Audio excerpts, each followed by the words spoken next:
Deus, hoje eu cheguei no nível que eu não tenho muitas páginas que voltam. Tá? Uhum. O que que é isso? Por exemplo, você faz um desenho, você manda. Aí o editor olha e fala assim, olha, isso aqui não ficou legal, isso aqui não ficou legal, refaz isso, isso, isso, isso, isso. Hoje em dia eu já não tenho tanto esse retorno. Eu acho que até mesmo por estar trabalhando com editoras menores e já ter trabalhado para grandes editoras, então a qualidade do trabalho é muito satisfatória para os caras. Eu já tive páginas que voltaram, mas hoje em dia essas páginas não voltam tanto. E eu percebo que isso é mais por uma questão de experiência de mercado. Você já começa a entender o que, que os caras querem. Então você começa a errar menos. E também tem muita coisa. Eu tinha um editor que eu brincava, eu falava assim: caraca, esse editor é extremamente carente. Porque eu mandava a página para ele e depois, na sequência, eu tinha que mandar um relatório para ele explicando o que, que eu alterei na página. É, igual, por exemplo, a gente estava fazendo uma página de uma personagem. Essa personagem, ela tinha uma doença, uma anomalia, que eles chamam de gigantomastia. O que é a gigantomastia? São seios extremamente enormes, a ponto de causarem problemas de saúde, dor na coluna, desvio, né, delas não conseguirem, tipo, levar uma vida normal. E aí, quando Quem ele gosta passou delas são os aquilo... filmes pornôs, né? Não, porque tem nos filmes pornôs, Cara, tem as mulheres com seios enormes. mas é uma condição, eu pesquisei, cara, é uma condição tão surreal, assim, tão anormal, que realmente não é algo sensual, sabe? Você percebe realmente que é um Mas no problema de pornô eles saúde. conseguem ver coisas lá sensuais onde não tem. Anões, girafas e por aí Então, assim... Você vê que ele gosta desse tema, né? Pô, demais. Eu estou aí na internet desde o início da pornografia, jovem. Eu não preciso estar nada menos que uma girafa, 2 anões, 3 travestis e pelo menos uma iguana. Sabe? Então, eu percebi isso, então eu fiz uma pesquisa. Tipo assim, o que é? E eu percebi o seguinte, que as mulheres que sofrem desse problema têm marcas. Por causa dos sutiãs e dos suportes que precisam usar para os seios. E era uma história bem dramática. O arco dessa história que eu peguei para fazer era um arco no qual o pai dela tinha morrido, aí a mãe morreu, o pai se casou com uma mulher, bem naquela história de madrasta malvada, sabe? E aí acaba que o pai morre, a madrasta fica, e a madrasta tratava ela super mal, ela tinha que trabalhar e ela tinha uma irmã. Aí a irmã era tipo mau caráter, roubava, conseguia trazer grana para casa. E ela trabalhando corretamente não conseguia. Então eu virei para ele e falei assim, cara, ó, nessa página eu vou trabalhar mais áreas de preto, eu vou tentar aplicar mais algumas texturas. Aí eu fiz o acréscimo dessas marcas, eu trabalhei mais volume no cabelo, e eu virei para ele e falei assim, e antes de fazer as alterações, eu virei para ele e falei assim, eu acho que eu preciso mudar o clima dessa página, eu preciso deixar o clima mais pesado. Ele me perguntou, como é que você vai fazer isso com a arte final? Você vai alterar o desenho? Eu falei assim, não, são pequenas alterações. Aí na hora que eu terminei, eu mandei pra ele. Aí ele falou assim, caraca, não, cara, era isso que eu queria. Aí isso aqui acabou, porque em toda página que eu mandava, ele, e aí, o que você fez? Diferente. Agora O que você já mudou? já Aí tinha em expectativa, toda página né? que eu mandava, e muitas vezes eu mandava a página assim, eu vou mandar essa página agora, já vou começar a outra, porque eu preciso terminar por causa do prazo, e eu tinha que parar tudo que eu tava fazendo pra poder sentar e explicar e conversar com ele. Todas as conversas são em inglês, então por aí vai. Eu gastava, tipo, muito tempo explicando pro cara o que eu tinha feito. Então, Você já pensou, esse como editor, você ele já tinha essa pensou, você acha que característica. tem a ver, facilita de ir para os Estados Unidos? Facilita, cara, facilita, mas não é o meu objetivo por agora, tá? Vou te explicar o porquê. Eu morando no Brasil, recebendo em dólar, eu recebo 5 vezes mais. Lógico. Entendeu? Se eu fiz uma página para receber $100 por ela, essa página vira R$ 500. Então, tipo, para mim é muito mais interessante estar aqui no Brasil. Para você ter ideia, hoje, a equipe desse editor, sou eu como arte jornalista brasileiro, ele tem o desenhista, que é filipino, e o colorista é mexicano. Nossa. Saca? E o cara é Tô com americano, Babel, né, mistura cara? americana. Então você tem vários artistas ali trabalhando. E hoje em dia, com a questão da internet, isso facilitou muito. E para os caras é muito mais interessante, porque acaba que a mão de obra desses outros países Tá barato. acaba sendo mais barato. Nossa, cara, o filipino, velho. O filipino costuma cobrar tipo $50, $60 por página dessas editoras independentes. E pra eles é muita grana. Pra né? eles é muita Nossa, grana. imagina. Tanto é que eu tava tendo uma conversa e o cara virou assim, puxa, cara, eu te mantenho no projeto por causa da qualidade do seu trabalho, eu vejo o que você acrescenta, mas economicamente falando, você não é viável para mim. Aí eu, putz, como assim? E dele eu tava cobrando barato, eu cobrava dele $80 por página. Aí ele falou assim, cara, tem um filipino aqui que ele faz tudo por $130. O cara fazia lápis, artinal e cor. Tipo, Era por muito mais $130, entendeu? E ele falou, cara, e eu te coloquei na equipe porque você acrescenta pela qualidade do seu trabalho. Então eu te pago a mais por isso, entendeu? Eu pago a mais para poder ter isso, mas tem isso em mente, ou seja, não cai a qualidade, senão eu te corto. Entendeu? Ok, tudo bem. Dentro desse universo, dentro do seu profissionalismo, tudo que você desenvolve, você já criou um personagem seu? Ah, cara, tá, eu tenho personagens, mas eu ainda não tenho essa pretensão de trabalhar ou publicar esses personagens aqui no Brasil. O mercado de quadrinhos no Brasil, ele ainda é um mercado inexplorado, apesar de que isso vem mudando muito, tá? Hoje em dia, você, em teoria, você nem precisaria estar em contato com uma editora para que você consiga trabalhar com quadrinhos. Uhum. Hoje você tem um processo que eles chamam de crowdfunding. O que são os crowdfunding? São sites que você tem na internet, como por exemplo o Catarse. Você consegue captar grana ali. Exatamente. Eu, ano passado, por exemplo, eu trabalhei eu trabalhei num título chamado Lâmina Selvagem. E o Lâmina, como tive uma criação do Adriano, ele foi feito através de crowdfunding. Ele lançou esse projeto e os sites funcionam da seguinte forma. O crowdfunding funciona para tudo. Literalmente para tudo. Ah, eu quero desenvolver um celular, eu quero desenvolver um fone de ouvido, eu quero desenvolver uma caneca, eu quero desenvolver uma história em quadrinhos. O que eu faço? Eu lanço o projeto dessas plataformas de crowdfunding. A vaquinha digital. É tipo uma vaquinha virtual. Vaquinha As virtual. pessoas literalmente compram o produto antes dele ficar pronto. Uhum. Então eles financiam o produto, eles dão condição para que você consiga criá-lo. Aí a partir do momento que você criou esse produto, o produto está ok, você conseguiu, você entrega para os seus financiadores, né? Você entrega para eles, passa esse produto para eles e está ok. Então eu tenho amigos, cara, como por exemplo o Guilherme Balbi, que ele fez o... Nossa, qual o título da revista dele? Ah, caraca, eu esqueci. Nossa, eu me esqueci o título dele, mas é uma história fantástica. E ele conseguiu publicar através do crowdfunding e foi tipo um projeto extremamente de sucesso, assim. Mas, mais ou menos, qual que é o valor para você publicar um quadrinho hoje aqui no Brasil? Nossa, A cara. média, assim, que você vê o gasto que eles estão tendo, assim, você tem noção? Olha, gastos com gráfica, Tudo. envio, pagando os profissionais. Eu tenho visto a galera lançar projetos aí de 15, 20 a 30, 35 mil reais. Seria uma média. Mais ou menos essa expressão. Depende muito do material que você está imprimindo, dos profissionais que estão envolvidos, das recompensas, porque... Isso é por edição? Isso é por edição. Uma edição, para quem não sabe, mais ou menos seria 1.000 cópias ali? Ou é menos hoje? Ai, caraca. Sim, para um editor independente seria mais ou menos em torno de umas 5 mil cópias, 5 mil impressões. Que é muita coisa, né, cara? Bastante. 5 mil é muita coisa. Bastante. Então, depende muito da tiragem. Eu tenho amigos que hoje trabalham com tiragem reduzida, que costumam trabalhar isso numa gráfica. Hoje em dia, tem muitas maneiras do artista ele conseguir se manter dentro, tá? Tem o que a gente chama de commission, que o commission é uma das coisas que hoje pode até te salvar financeiramente. Mas profissionalmente falando, pode ser meio que um atraso. Porque o que acontece? É uma das coisas que eu costumo falar com os meus alunos. Você está trabalhando agora para o mercado americano. Ou melhor, você quer trabalhar para o mercado americano. Cara, você vai fazer teste, você não vai disputar com esse menino que está aí sentado do seu lado estudando junto com você. Você vai disputar comigo, são com caras que já estão lá dentro do mercado. Então você tem que mostrar que você tem uma competência maior do que os caras que estão lá e que seu trabalho tem a qualidade no mínimo igual dos caras que estão lá, para que você consiga entrar.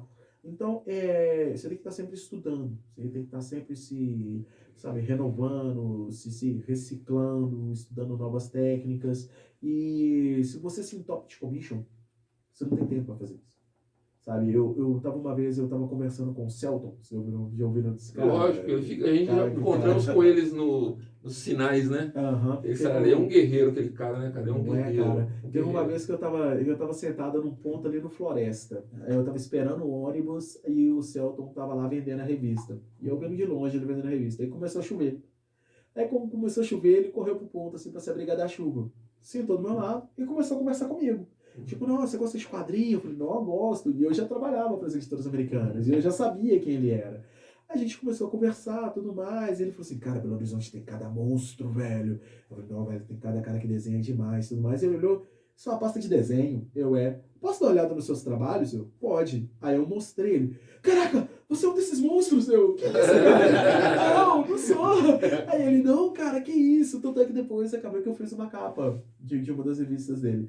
Aí a gente começou a conversar e ele me falou que o grande problema que ele tem é esse, tipo assim, ele falou, olha, eu não consigo subir o nível do meu desenho porque eu preciso desenhar, eu preciso trabalhar com desenho. Então, quando eu trabalho com desenho, eu não estudo. Sabe, é lógico, você evolui, porque você está sempre fazendo a mesma coisa, sempre fazendo a mesma coisa, sempre fazendo a mesma coisa, você vai tendo essa evolução. Mas é diferente de quando você vira e fala assim, poxa, peraí, deixa eu estudar aqui, deixa eu pegar essa apostila, caraca, olha a técnica que eles estão apresentando nisso aqui. Então, ou seja, você tem contato com material novo que normalmente você não teria se você simplesmente estivesse só trabalhando. O Celton, ele faz todo o processo? Todo o processo. Inclusive, ele é o roteirista, ele é o roteirista, ele é o desenhista, ele é o arte finalista, não tem cor, né? As revistas são preto e branco. Ele que imprime aquela gráfico lutador, ele tá lá junto com os caras. E ele consegue viver só disso, você sabe? Só disso. Ele vive só disso.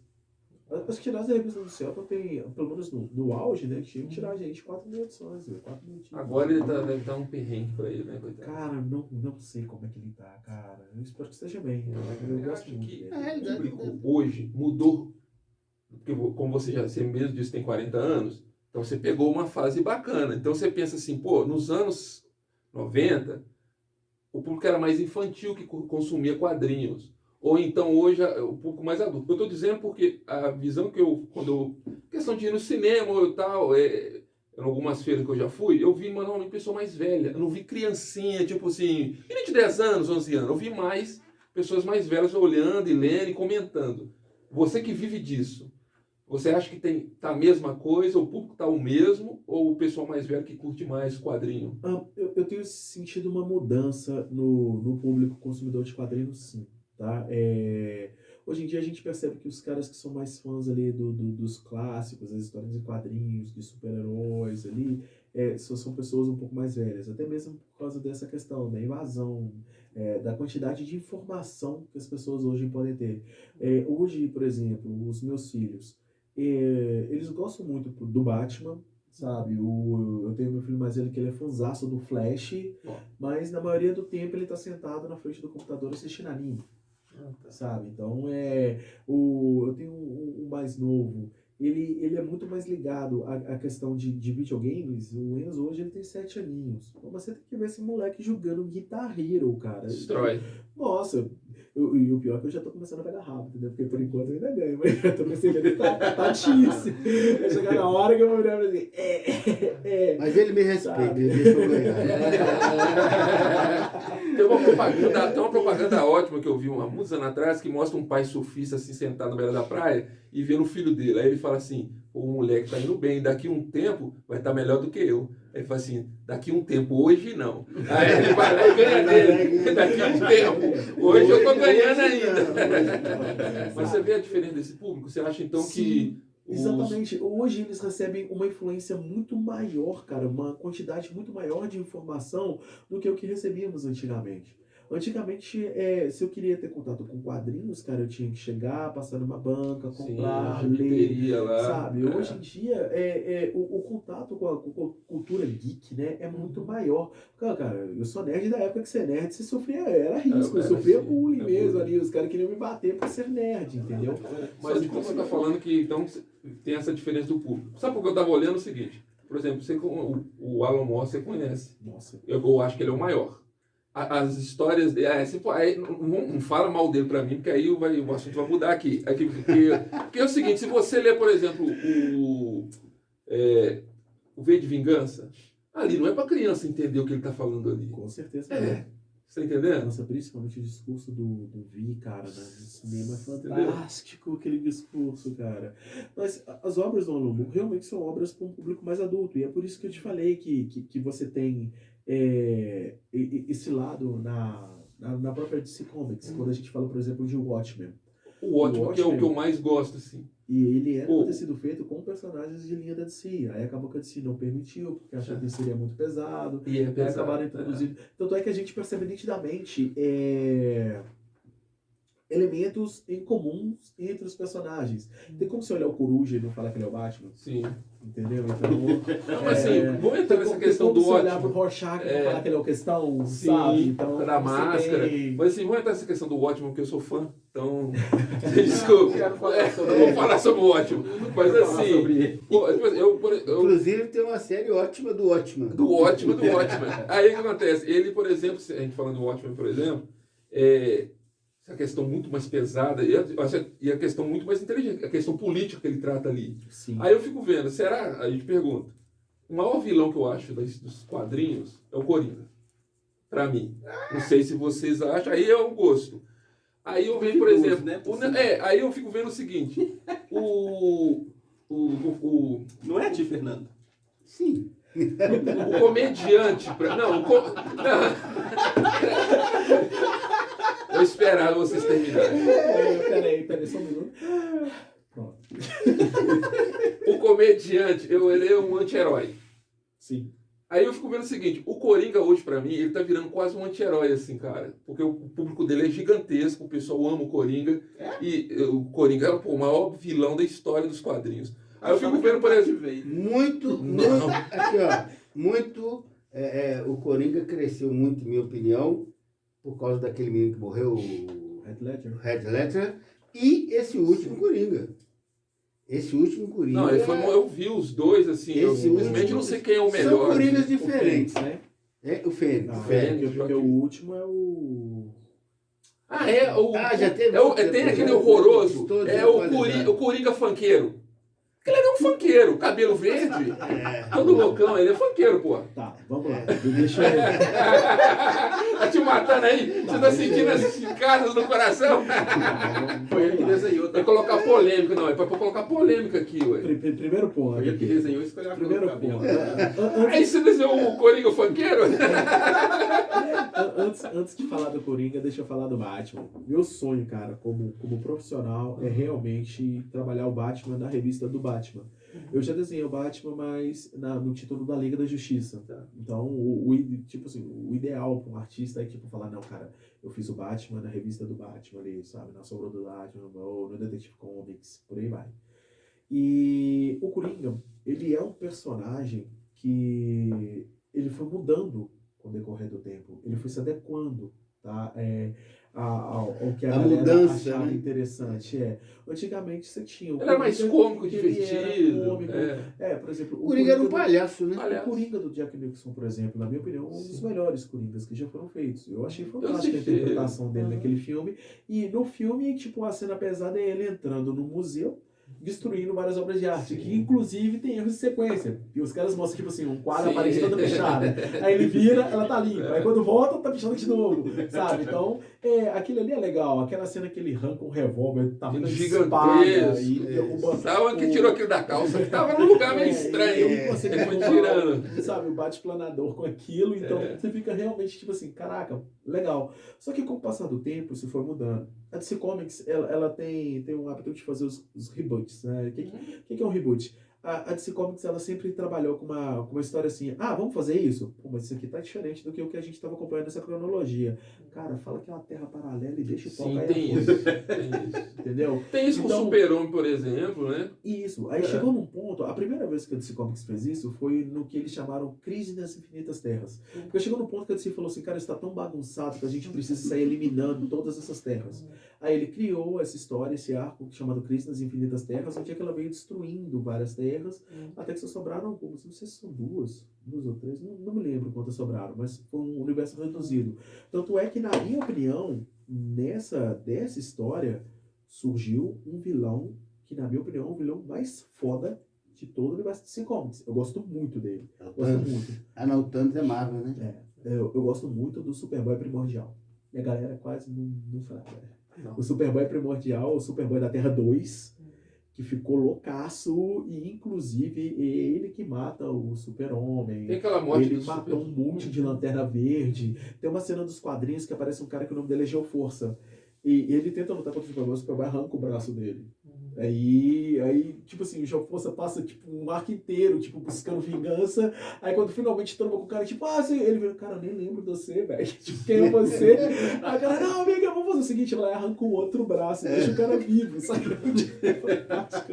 Sério, mas, cara, vilão, pro hell esse cara. Esse você acha que pro seu caso é o vilão que você mais curte? Sim, Cara, existe assim, o quadrinho é tão. O quadrinho ele é tão assim, tão marcante. O Alan Moore, por exemplo, fala assim que não curte nada dos personagens dele, foi pro cinema. Eu vi um monte de entrevista dele, ele falando. E ele falando assim, o quadrinho ele tem sua relevância, não precisa do cinema. Aí eu fiquei vendo.